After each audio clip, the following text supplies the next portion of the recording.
आज की इस वीडियो में हल किया जाएगा एनसीईआरटी वर्ग 8 का गणित। जैसे कि आप यहाँ पे देख रहे हैं, ये जो किताब है एनसीईआरटी वर्ग 8 का है और इसका जो हम लोग शुरू करेंगे अध्याय 1 से। तो चलिए यहाँ पे देखते हैं अध्याय 1 में क्या दिया गया है। देखिए, जैसे कि आप यहाँ पे देख रहे हैं कि अध्याय 1 में जो दिया गया है परिमेय संख्याएँ। तो अध्याय 1 में हमें पढ़ना है परिमेय संख्या के बारे में। तो सबसे पहले हम लोग यहाँ पे जानेंगे कि परिमेय संख्या क्या होती है और इनसे संबंधित जितने भी गुणधर्म हैं उन सभी को हम लोग जो उदाहरण के साथ समझेंगे। तो चलिए हम लोग यहाँ पे शुरू करते हैं।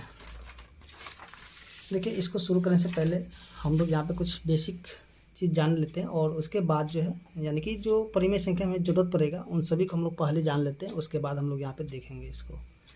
तो सबसे पहले हम लोग यहाँ पे जानते हैं अंक के बारे में। ठीक है, अंक क्या होती है? ये जो अंक को देखिए अंग्रेजी में कहा जाता है डिजिट।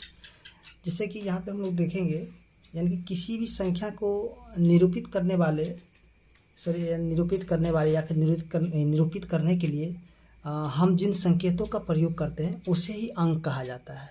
जैसे कि यहाँ पे देखिए 0, 1, 2, 3, 4, 5, 6, 7, 8 और 9।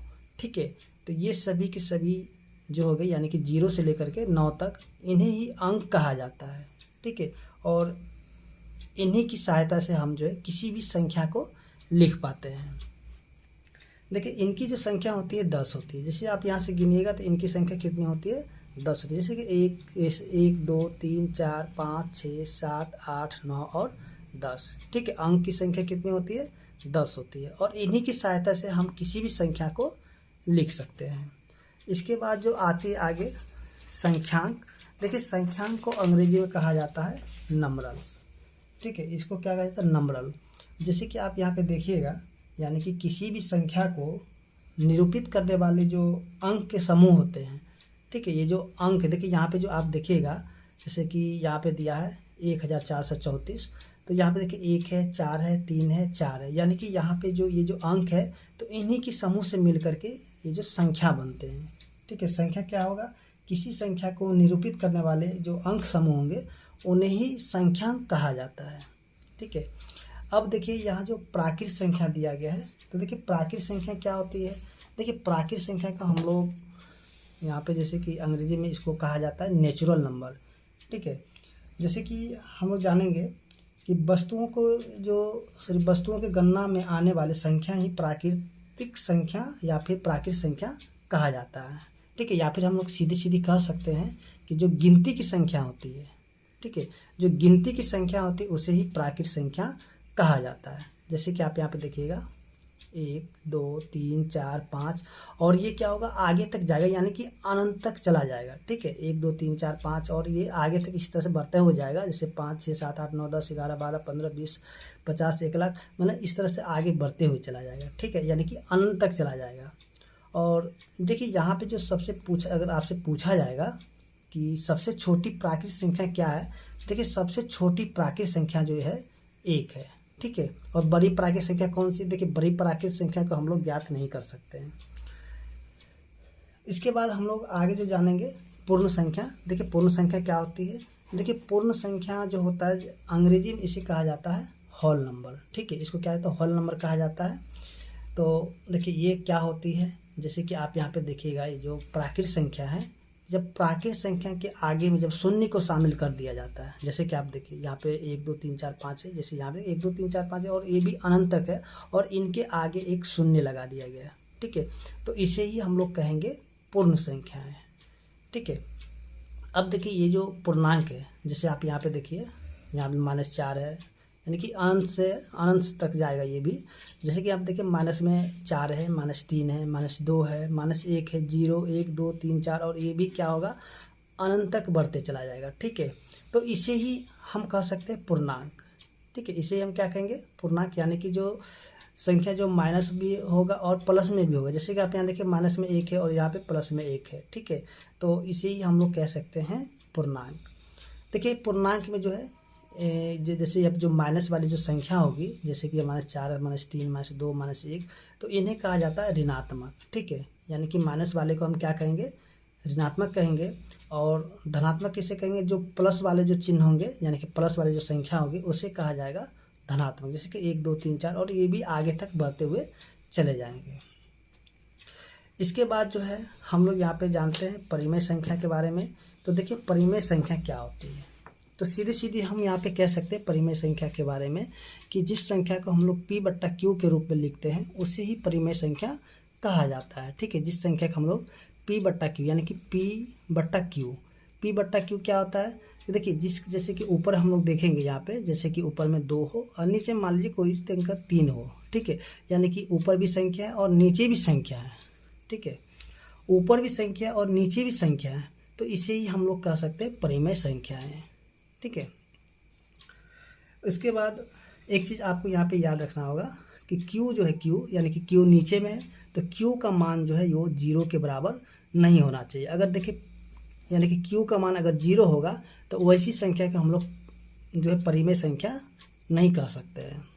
तो जैसे कि आप देखें 2/3 एक परिमेय संख्या है, 0 एक परिमेय संख्या है। देखिए 0 के नीचे कुछ भी नहीं तो इसके नीचे हम 1 लगा सकते हैं। ठीक है, तो 0/1 यानी कि p/q के रूप में लिख सकते हैं, इसलिए ये भी एक परिमेय संख्या हो गई। उसके बाद यहाँ पे हम लोग देखेंगे 5, तो देखिए 5 भी एक परिमेय संख्या। ठीक है, देखिए क्योंकि इसके नीचे कुछ भी नहीं है तो इसके नीचे में 1 है। ठीक है, यानी कि 5/1 इसे हम लिख सकते हैं। तो ये हो गए हमारे परिमेय संख्या। तो यहाँ पे जो हम लोग जैसे कि अध्याय 1 है, तो अध्याय 1 में हमें जो है यहाँ पे ज़रूरत पड़ेंगे इनकी, यानी कि पूर्ण संख्या को आपको याद रखना होगा कि पूर्ण संख्या क्या होती है। ठीक है, यानी कि हम सीधे सीधे पूर्ण संख्या में कह सकते हैं कि जो प्राकृत संख्या के आगे में जब हम शून्य को शामिल कर देंगे तो उसे पूर्ण संख्या कहते हैं। उसके बाद हमें पूर्णांक की ज़रूरत पड़ेगी, उसके बाद हमें परिमेय संख्या की ज़रूरत पड़ेगी। ठीक है, ज़रूरत कब पड़ेगी, तो जब हम इसका जब गुण धर्म को देखेंगे तभी हमें इन तीनों की आवश्यकता होगी। ठीक है, तो चलिए अब हम लोग यहाँ पे आगे समझते हैं संख्याओं के गुणधर्म। ठीक है, तो सबसे पहले हम लोग यहाँ पे जानेंगे जो गुणधर्म है इसका, समवृत्त या फिर इसको हम लोग कहेंगे संवरक। ठीक है, समवृत्त या संवरक नियम। तो यहाँ पे जब हम लोग चर्चा करेंगे सबसे पहले पूर्ण संख्या के बारे में। ठीक है, तो पूर्ण संख्या के बारे में हम लोग चर्चा करेंगे और यहाँ पे हम लोग देखेंगे सबसे पहले कि इसका जो योग है, व्यकलन है, गुणन है या फिर भाग है। ठीक है, तो उन सभी को हम लोग बारी बारी से यहाँ पे समझते हुए चलेंगे और उदाहरण के साथ समझेंगे। तो देखिए यहाँ पे क्या होगा, जैसे कि यहाँ से संवरक नियम में क्या होगा कि a और b। ठीक है, चलिए यहाँ पे पूर्ण संख्या के बारे में, सॉरी यहाँ पे एक काम करते हैं इसको, देखिए चलिए यहाँ पे पूर्ण संख्या के बारे में हम लोग यहाँ पे देखते हैं योग के बारे में। ठीक है, योग के बारे में यानी कि 1 नंबर। तो योग में क्या होगा कि a + b। ठीक है, a + b यानी कोई संख्या है। ठीक है, a और b कोई दो संख्या है, दो पूर्ण संख्या है। जब इनको हम जोड़ देंगे तो हमें यहाँ पे उत्तर क्या आना चाहिए, एक पूर्ण संख्या ही प्राप्त होना चाहिए। ठीक है, क्या आना चाहिए, एक पूर्ण संख्या आना चाहिए। या फिर हम जब इसे यानी इसको उलट करके जोड़ दें यानी कि b + a कर दे, तब पर भी हमें एक पूर्ण संख्या ही आना चाहिए। ठीक है, अगर ये पूर्ण संख्या ही आ जाएगा यानी कि a + b को जोड़ेंगे तो हमें पूर्ण संख्या मिलना चाहिए। फिर b + a को जब हम जोड़ देंगे तब पर भी हमें पूर्ण संख्या ही मिलना चाहिए। तभी हम कहेंगे कि जो पूर्ण संख्याएं के योग है वो समवृत्त नियम के क्या कहता है, समवृत्त नियम है या फिर नहीं है। ठीक है, तो चलिए हम यहाँ पे देखते हैं। जैसे चलिए यहाँ पे हम मान लेते हैं a का मान मान लेते हैं 5।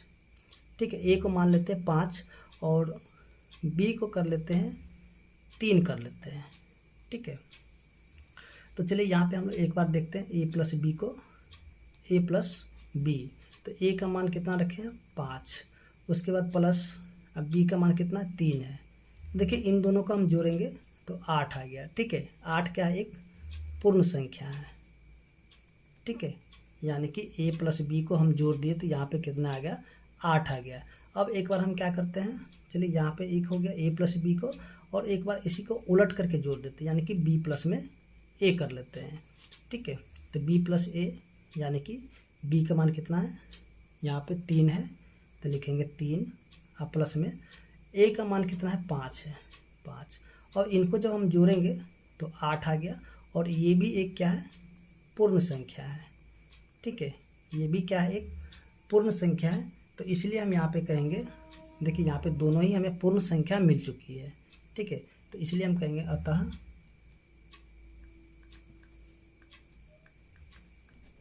अतः पूर्ण संख्याओं का योग, पूर्ण संख्याएं योग के चलिए अंतर्गत सम्मिलित है।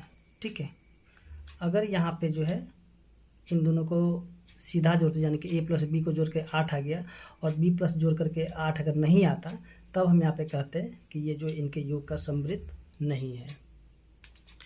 तो ये हो गया आपका योग का। चलिए आगे हम लोग देखते हैं इसको। तो देखिए अब यहाँ पे हम लोग देख लेते हैं 2 नंबर में व्यवकलन।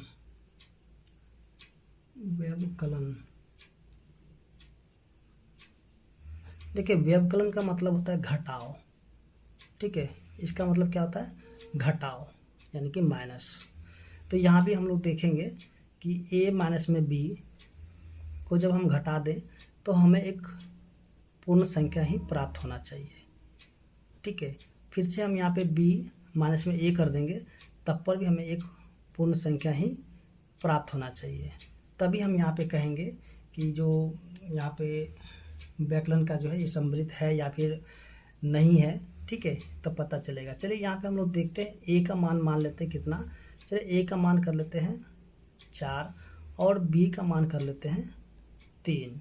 ठीक है, तो यहाँ पे हम लोग एक काम करते हैं। चलिए सबसे पहले इसको एक बार यानी कि a माइनस में b कर लेते हैं। ठीक है, a माइनस में b, तो a का मान कितना है 4 है और b का मान यहाँ पे हम लोग माने 3, तो यहाँ पे 3। तो देखिए 4 में से 3 को घटा देंगे तो 1 आ गया। ठीक है, तो एक ये पूर्ण संख्या हो गई है, ये तो पूर्ण संख्या हो गई है। अब यहाँ पे फिर से अगला हम देखते हैं, इसी को उलट करके घटाते हैं, यानी कि b माइनस में a कर लेते हैं। तो b का मान कितना है 3 है, घटाओ a का मान कितना है 4 है। तो जब इसको हम घटा लेंगे तो हमें क्या मिलेगा माइनस में 1 मिलेगा, जो कि ये पूर्ण संख्या नहीं है। ठीक है, ये क्या पूर्ण संख्या नहीं है और ये पूर्णांक संख्या हो गया। इसलिए हम कह सकते हैं कि अतः पूर्ण संख्या यहाँ पे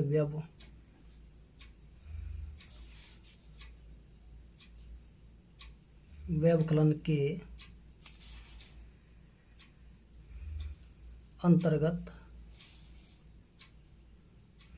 सम्मिलित नहीं, यानी कि ये सम्मिलित नियम के गुणधर्म को फॉलो नहीं कर रहा है, इसलिए जो ये नहीं होगा। ठीक है, चलिए यहाँ पे व्यवकलन वाला नहीं मिला। अब जो आगे हम लोग देखेंगे यानी कि 3 नंबर में गुणन का। देखिए गुणन में क्या दिया गया है, जैसे कि हम लोग यहाँ पे देखेंगे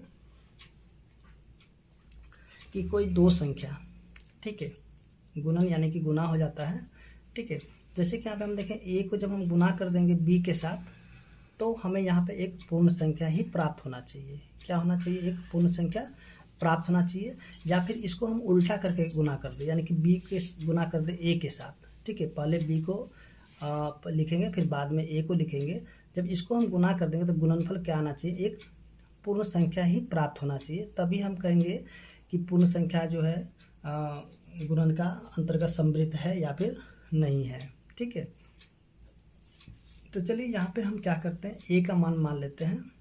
a का मान क्या मान लेते हैं, चलिए यहाँ पे कुछ भी मान सकते हैं आप यहाँ से अपने मन से, यानी पूर्ण संख्या ही मानना होगा। ठीक है, b बराबर क्या हो जाएगा, चलिए यहाँ पे 6 कर लेते हैं।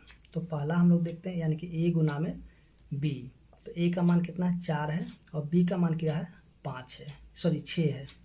तो देखिए इसको जब हम गुना करेंगे तो हो जाएगा 24। अब इसी को हम एक बार उल्टा करके गुना कर देते हैं, यानी कि b को गुना कर देते हैं a के साथ। ठीक है। तो b का मान क्या है 6 है, और गुना कर देंगे a के साथ यानी कि 4 के साथ, तो हो जाएगा 24। ये भी देखिए एक पूर्ण संख्या ही प्राप्त हो गया, ठीक है। यहाँ भी एक पूर्ण संख्या है, ठीक है। यहाँ पे a को गुना के b से तो हमें एक पूर्ण संख्या मिल गया, और b को जब हम गुना के a से तब पर भी हमें यहाँ पे पूर्ण संख्या ही प्राप्त हो गया। तो यहाँ पे हम कह सकते हैं अतः पूर्ण संख्या गुणन के अंतर्गत समृद्ध है। तो उम्मीद करते हैं कि आपको जो समझ में आ रहा होगा। अगर आपको समझ आए तो वीडियो को लाइक कीजिए और वीडियो को शेयर कीजिए। चलिए आगे अब हम लोग देखते हैं भाग का। सॉरी, यहाँ पे ये 4 नंबर हो जाएगा, यानी कि भाग का, ठीक है। तो भाग का हम लोग यहाँ पे देखेंगे, जैसे कि a को जब हम भाग करा देंगे b के साथ, यानी कि a बट्टा b, ठीक है। a बट्टा b यानी कि भाग हो गया, ठीक है। और तब हमें यहाँ पे क्या मिलना चाहिए, एक पूर्ण संख्या ही प्राप्त होना चाहिए, यानी कि a को जब हम भाग करवा देंगे b के साथ तो हमें पूर्ण संख्या मिलना चाहिए। या फिर हम यहाँ पे कह सकते हैं कि b को जब हम भाग करवा देंगे किसके साथ, a के साथ, तब पर भी हमें यहाँ पे एक पूर्ण संख्या प्राप्त होना चाहिए, ठीक है।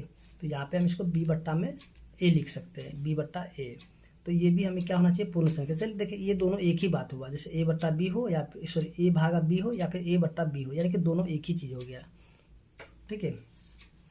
तो यहाँ पे हम क्या करते हैं, a का मान लेते हैं, चलिए यहाँ पे कर लेते हैं 8 और b को कर लेते हैं 4, ठीक है। तो यहाँ पे सबसे पहले हम लोग देखते हैं इसको, यानी इधर वाले भाग को देखते हैं। तो यहाँ पे हम कर लेते हैं 8, यानी कि a, चलिए यहाँ पे एक काम कर लेते हैं 8 बट्टा में 4। देखिए यहाँ पे a बट्टा b है, इसलिए हम यहाँ पे लिखे a का मान ऊपर रखे 8 और नीचे रखे b का मान 4। तो इसको जब हम काटेंगे तो आ जाएगा 2, ठीक है। ये आ गया 2, और देखिए ये एक पूर्ण संख्या हो गया। ये क्या हो गया आपका, पूर्ण संख्या, ठीक है। इसी प्रकार से अब b बट्टा a, b का मान कितना है 4 है, तो चलिए इसको 4 को हम लिखते हैं ऊपर, और a का मान देखिए यहाँ पे दिया हुआ है 8, यहाँ पे 8 दिया हुआ है, ठीक है। तो यहाँ पे लिखते हैं 8। इसको काटेंगे तो ये 1 बार में कटेगा और ये 2 बार में कटेगा। तो यहाँ पे हम देखेंगे 1 बट्टा 2, देखिए 1 बट्टा 2, तो 1 बट्टा 2 क्या है, पूर्ण संख्या है? नहीं ना है पूर्ण संख्या, क्योंकि हमने बेसिक में यहाँ पे जान लिया था कि 1 बट्टा 2 एक परिमेय संख्या है, ठीक है। तो इसलिए ये जो है हम यहाँ पे कह सकते हैं कि अतः पूर्ण संख्या भाग के अंतर्गत